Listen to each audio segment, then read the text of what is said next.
Hi folks, Doug here. Ellis Car Customs, home to White Toes the cat.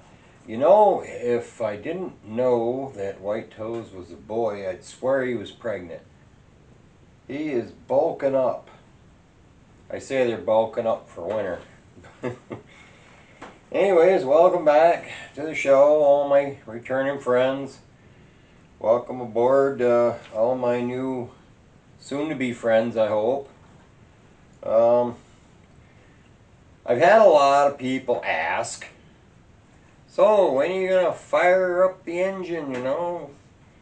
And it's a good question, but I really, before I fire up the engine, I want to have an exhaust system on it, just because you know how it is when it's blatting right off of the heads or off of the manifolds or something. You can't hear what's going on, you know. If there's like a slight lifter tick or something like that, you're not going to be able to hear it over that cacophony of noise.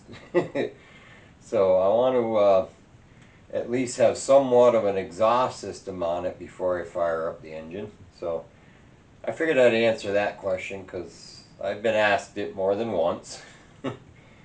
But anyway, there's a little bit more work to do on the slider rail for the other side, but I got the driver's side pretty well mocked up and doing what it's supposed to do. So I'm going to start trying to figure out some kind of interior garnish molding for the thing, and probably what I'll do is I'll fly in that panel I made for the back and screw it on there, and then figure out what it's going to take to go from the top of that panel, loop up over, and look good. So cross your fingers that we'll figure it out, and thanks for coming. So you can see kind of how I mounted that channel to that side. But I figured before I get going too hot and heavy, now would be a good time to clean out the inside of the car so I can crawl around in there and get some work done without tripping over all this mess.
we got the floor pretty well cleaned up and got our panel installed that we made up a while ago.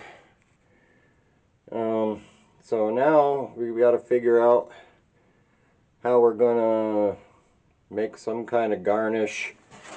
I want to make it so it looks similar to what's on the door, and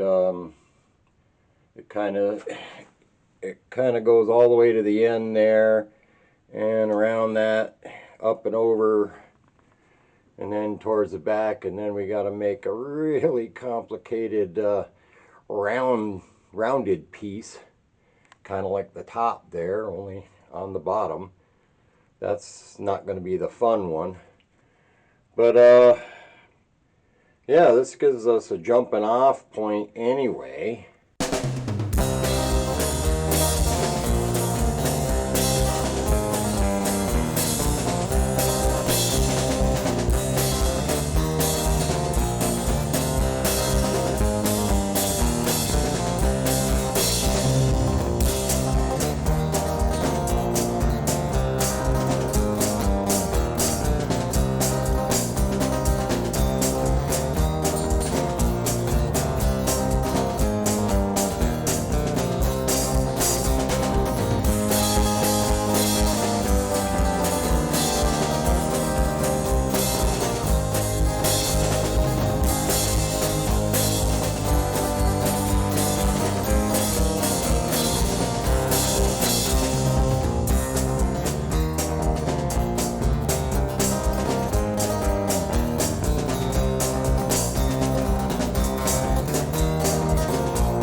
So we gotta start on something.